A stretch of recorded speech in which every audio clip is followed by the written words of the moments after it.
Boa noite, pessoal. Meu nome é Everton Borba, sou advogado na comarca de Londrina, no Paraná, pós-graduado em Direito Civil e Direito Empresarial, atuante no direito, mais no Direito Civil e Direito do Consumidor, né? Atuo também nos juizados especiais cíveis, principalmente atuando como auxiliar da Justiça, como juiz leigo em uma das comarcas aqui do Paraná. E, enfim, alguns já me conhecem, e como eu disse anteriormente, no primeiro vídeo que eu fiz, esse é o segundo, vou falar aqui nesses vídeos de assuntos ligados ao dia a dia, do direito, daquilo que eu conheço, daquilo que eu tenho mais trabalhado, mas sem grandes pretensões de ensinar ou doutrinar a ninguém, mas realmente para abrir aí um canal para um debate e, e quem sabe um aprimoramento aí do próprio meu conhecimento, né?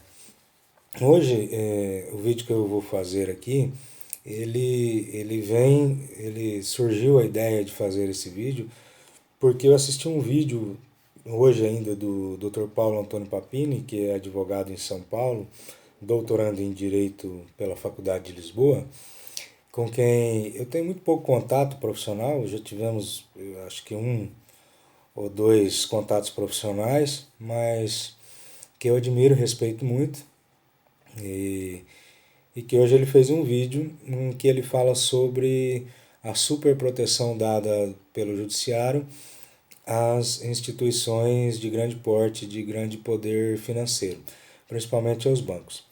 Então, como uma introdução desse vídeo, gostaria de dizer que alguns dados importantes, gostaria de passar alguns dados importantes aí. Um deles trazido no próprio vídeo do Dr. Paulo, é que os bancos, alguns bancos aqui no Brasil, chegam a lucrar aí 50 bilhões por semestre, né? Então, um lucro exorbitante. Outro dado também desse, já trazido de outra fonte, é que alguns bancos aqui no Brasil chegam a cobrarem taxas de juros em algumas modalidades de crédito de até 700% ao ano, enquanto que nossa inflação gira em torno de 4%, 3, 4%, 2,5% agora a última estimativa aí, ao ano, né?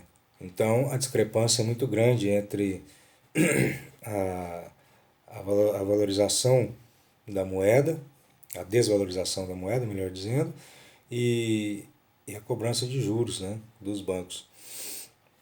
Pois bem, dentro desse raciocínio e pegando esse gancho aí do Dr. Paulo, eu pensei em falar hoje um pouquinho sobre o dano moral gerado pela espera excessiva em filas de banco.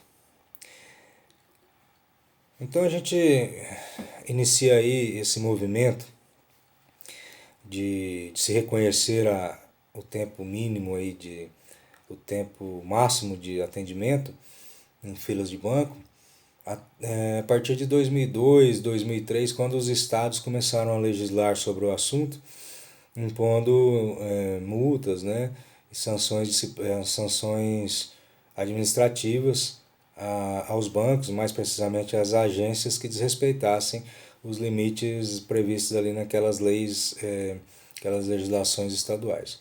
Aí, num movimento quase que contínuo aí, os municípios, hoje praticamente todos no Brasil já têm, passaram a legislar também, impondo multas às agências e no geral, né, essas multas, essa legislação ela traz um tempo máximo aí de espera em fila de 30 minutos.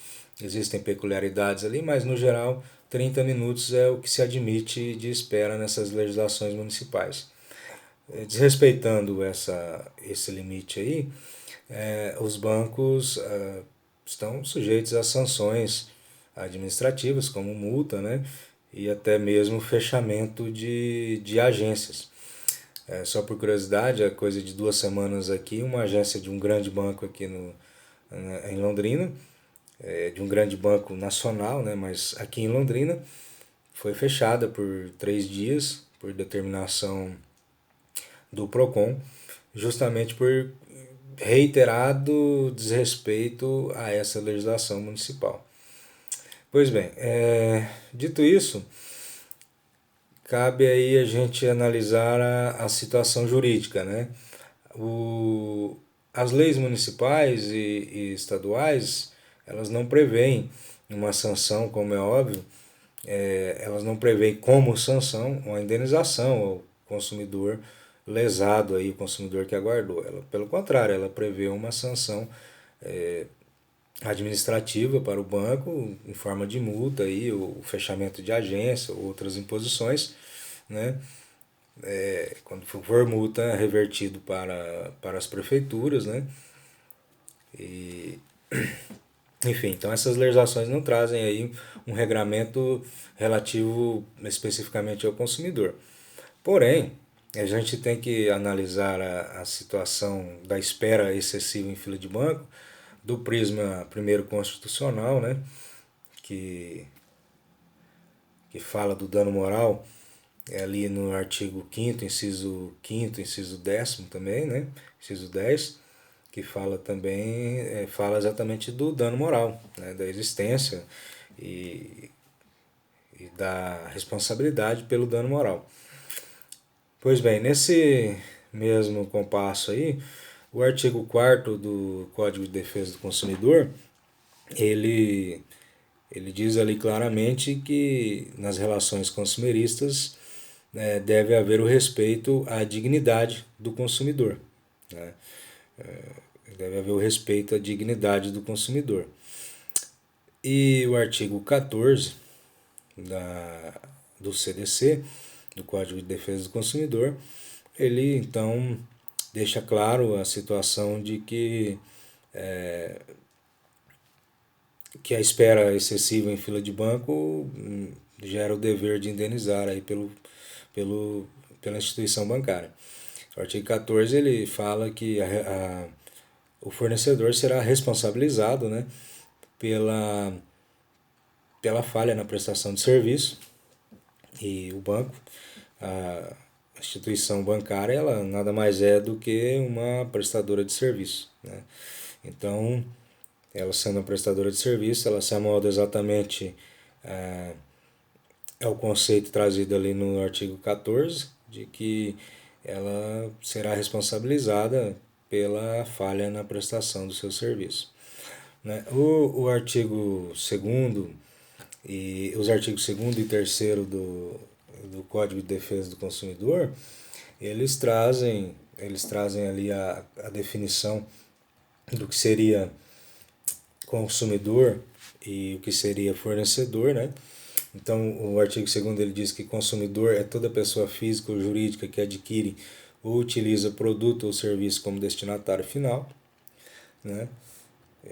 E o artigo 3º diz que o fornecedor é toda pessoa física ou jurídica, pública ou privada, nacional ou estrangeira, bem como os entes despersonalizados que desenvolvem atividade perdão, de produção, montagem, criação, construção, transformação, importação, exportação, distribuição ou comercialização de produtos ou prestação de serviço.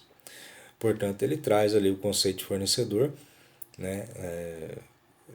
Prestação de serviço, fornecedor que presta serviço é fornecedor, né? Parece uma redundância, mas ele é quem presta serviço é fornecedor. Pois bem, como eu disse, o artigo 4º, ele traz aqui, o artigo 4º do CDC, ele traz a seguinte redação: a Política Nacional das Relações de Consumo tem por objetivo o atendimento das necessidades dos consumidores, o respeito à sua dignidade, saúde, segurança e proteção de seus interesses econômicos, a melhoria da sua qualidade de vida, bem como a transparência e a harmonia das relações de consumo, atendidos os seguintes princípios. Aí ele traz os princípios ali. Mas o importante aqui para nós, nesse momento, é que o artigo 4º é claro ao dizer que nas relações de consumo, há o objetivo que se respeite a dignidade do consumidor, né? Então, há que se respeitar a dignidade do consumidor. Havendo desrespeito à dignidade do consumidor, há, há, uma, há um desrespeito à legislação, portanto, há um dever, né, de responsabilidade aí do fornecedor. O artigo 14, que eu também já comentei aqui, ele traz aí claramente a responsabilidade do fornecedor pela falha na prestação de serviço. A redação dele é o seguinte: o fornecedor de serviços responde, independentemente da existência de culpa, pela reparação dos danos causados aos consumidores, por defeitos relativos à prestação de serviço, bem como por informações insuficientes ou inadequadas sobre a sua fruição e risco. Portanto, resta claro e evidente que no artigo 14 ele traz a responsabilidade do fornecedor pela falha na prestação de serviço. Muito bem. Onde eu queria chegar aqui, agora ultrapassando um pouco a legislação, é o seguinte: desde 2002, 2003, o movimento no judiciário ele era praticamente uníssono, no sentido de, eu digo praticamente uníssono, mas claro que haviam exceções, né? Como há em todos os assuntos, juízes que entendem de forma diferente. Mas ele era praticamente uníssono, né? No sentido de informar aí, a jurisprudência informava claramente que a espera excessiva em fila de banco gera um dano moral. E mais, e mais, havia o reconhecimento, em praticamente todas as decisões era citado essa situação, de que o dano moral, no caso de espera excessiva em fila de banco, é um dano moral em ré ipsa, né? O que é o dano moral em ré ipsa? Eu tenho certeza que todos os colegas e professores, advogados, alunos de direito sabem, mas vou citar aqui só, né, para aquelas pessoas que realmente não têm muita ligação com o direito, que o dano moral em ré ipsa é aquele dano moral presumido, né? Então, o dano moral presumido é o seguinte: houve o caso, houve o fato, pelo simples acontecimento daquele fato, presume-se que é o dano moral. Não há necessidade de comprovar que houve um abalo psicológico, um abalo emocional, que houve um problema no trabalho, que houve um problema familiar, enfim, N situações. Não há se comprovar que houve esse abalo emocional ali, psicológico ao consumidor. Simplesmente havendo o fato, qual fato? A espera excessiva, presume-se que há o dano moral. Então, o dano moral em ré ipsa, ele é o dano moral presumido. Presume-se que ele existe sem precisar de comprovação. Há vários outros casos em que há necessidade de se comprovar o dano moral, porque ele não é considerado em ré ipsa. Mas nesse caso de filas de espera excessiva em fila de banco, ele sempre foi, até o ano passado, considerado, pelo menos aqui nas turmas recursais do Paraná, considerado dano moral em ré ipsa, dano moral presumido, né? Então, o jurisdicionado, ele ficava 1h30, 2 horas na fila, ele sabia que, né, que ele tinha direito a ser indenizado por aquela falha, e então ele ingressava em juízo e os juízes, 90% deles em sintonia com a jurisprudência majoritária brasileira, né, condenava a instituição financeira a pagar o dano moral, a pagar o dano moral, pagar a indenização, melhor dizendo, por dano moral. E essa indenização era fixada bem variada, entre 1.000 a 3.000 reais, né, em primeira instância, e em segunda instância muitas vezes até majorada para 5.000 reais, né, 4.000 reais, mas era essa a faixa aí. E sempre tranquilamente, os bancos sabiam que seriam condenados, né, o jurisdicionado sabia que seria indenizado, porque havia um movimento majoritário nesse sentido, né? Inclusive reconhecido aí pelo próprio STF já essa situação. Muito bem, o que aconteceu? Aconteceu que, inexplicavelmente, digo inexplicavelmente porque não tenho coragem aqui de dizer o que penso, mas inexplicavelmente o judiciário passou de uma hora para outra a entender que não há dano moral nessa situação, que há mero aborrecimento. Pois bem, gostaria de colocar aqui para os colegas e para quem estiver assistindo, é o seguinte: a legislação municipal não mudou, a legislação estadual não mudou, a legislação federal não mudou, a Constituição não mudou, os fatos não mudaram, as pessoas continuam aguardando uma hora e meia, 2 horas nas filas de banco, os bancos não mudaram a sua postura, não contrataram mais pessoal, ou seja, continua tudo igual, nada mudou. Não há motivo para que se mude o entendimento. Pelo menos, né, no que eu entendo, não há motivo para que o judiciário mude o seu entendimento.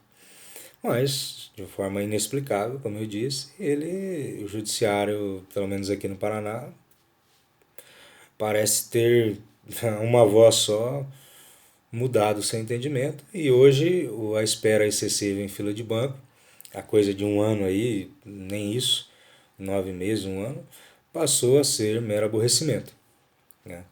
Então o cidadão não tem mais a garantia de que ele vai ser indenizado pela instituição bancária que desrespeita aquele limite máximo de espera lá em fila imposto pelas legislações estaduais e municipais.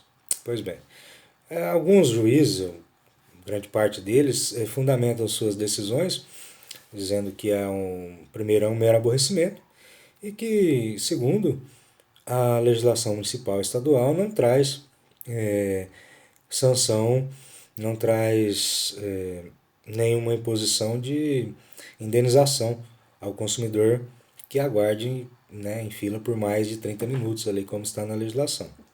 Eles argumentam que a legislação municipal e estadual traz sanções administrativas ao banco, que vão de multa a fechamento de agências, mas que não traz nada ali relacionado ao consumidor. Me parece um argumento bastante fraco, porque não há necessidade mesmo da legislação municipal ou estadual trazer essa confirmação do que já existe na Constituição Federal e na legislação específica, que é o Código de Defesa do Consumidor. Está bem claro lá no artigo 4º que há que se ter respeito pelo consumidor, pela dignidade do consumidor, e mais claro ainda no artigo 14, que diz que o fornecedor é responsável ele tem responsabilidade no caso de falha na prestação de serviço. Então, a legislação federal e específica e a própria Constituição Federal trazem, né, nesse compilado aí de dispositivos, artigo 5º, incisos 5 e 10, incisos 5 e 10 da Constituição Federal, né, artigo 4º da Lei 8.078, que é o Código de Defesa do Consumidor, né, trazendo ali o respeito à dignidade do consumidor, e também o artigo 14, que não deixa margem para dúvidas quanto à responsabilidade do fornecedor pela falha, né, na prestação de serviço. Pois bem, como eu disse,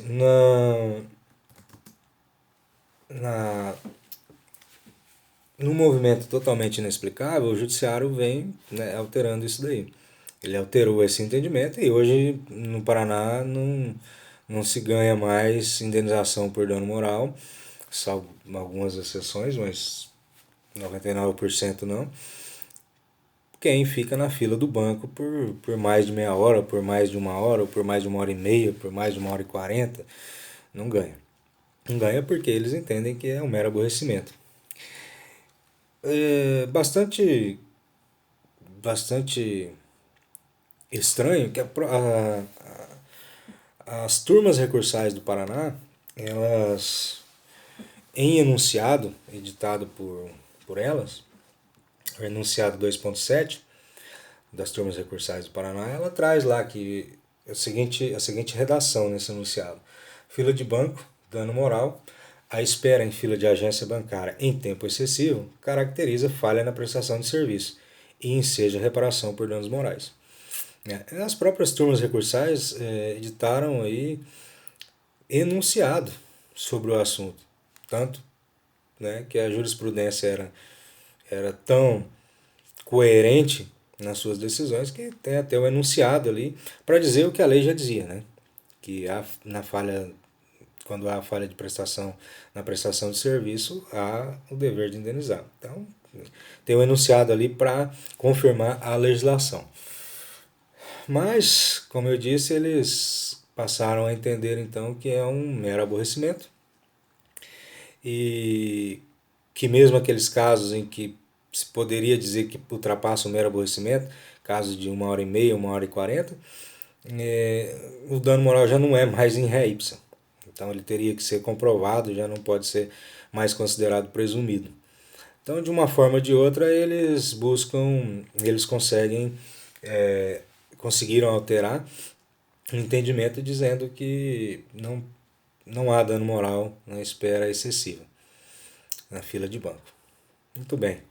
É claro que há opiniões divergentes, mas a mim parece-me que é bastante claro a legislação federal, né, o Código de Defesa do Consumidor, onde ele diz que há o dever de indenizar quando há falha na prestação de serviço.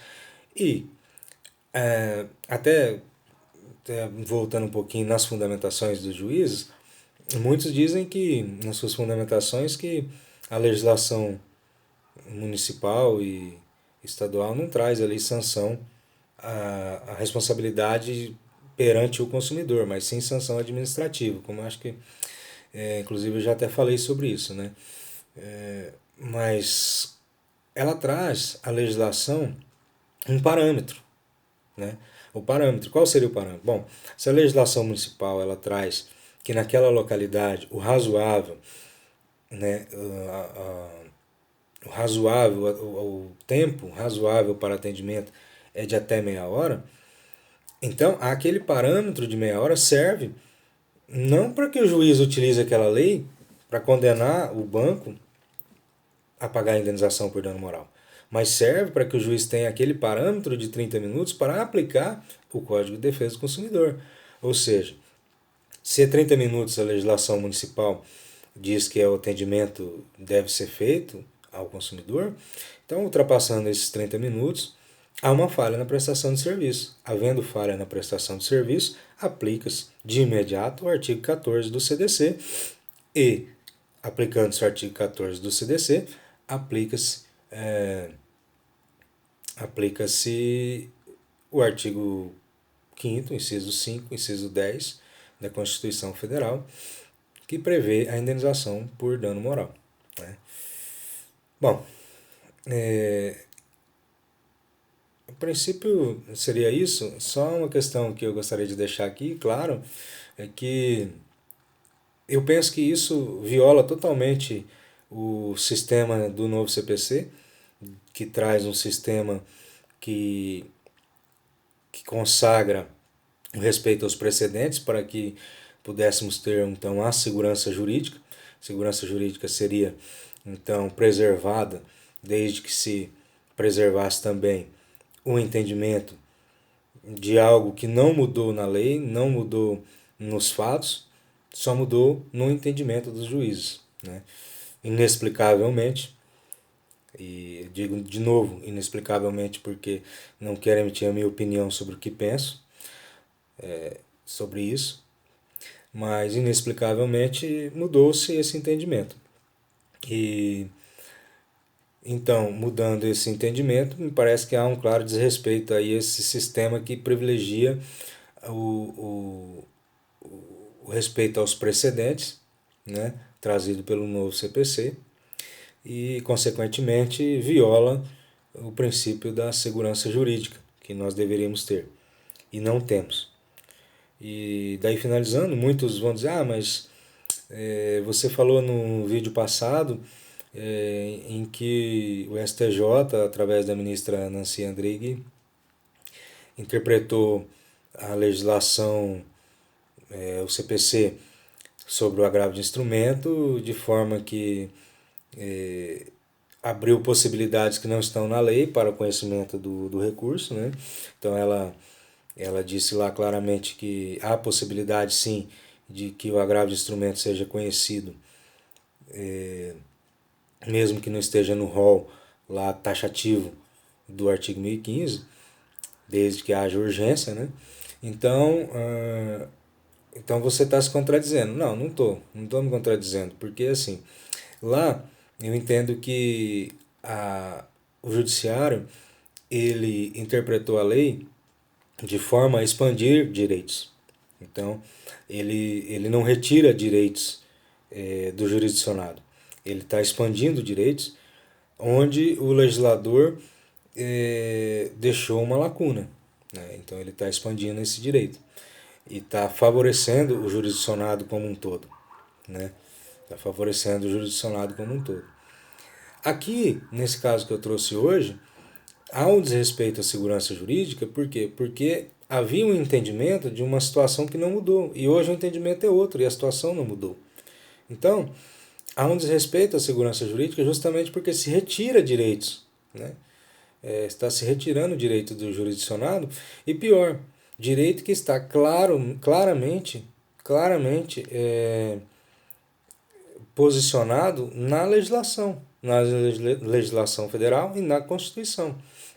Então eu volto a dizer, artigo 4º do Código de Defesa do Consumidor, respeito à dignidade do consumidor.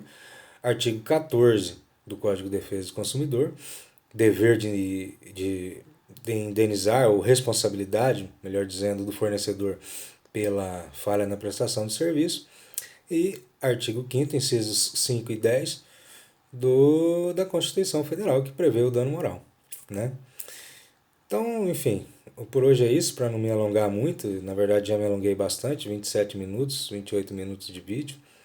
Mas eu peço que o pessoal que gostou aí, que compartilhe. Quem não gostou também pode ficar à vontade para criticar e comentarem, enfim. Próximo, não sei se no próximo, mas pretendo aí nos próximos vídeos aprofundar um pouquinho mais sobre essa questão que vem se tornando uma realidade no país, que é a indústria do mero aborrecimento. Né?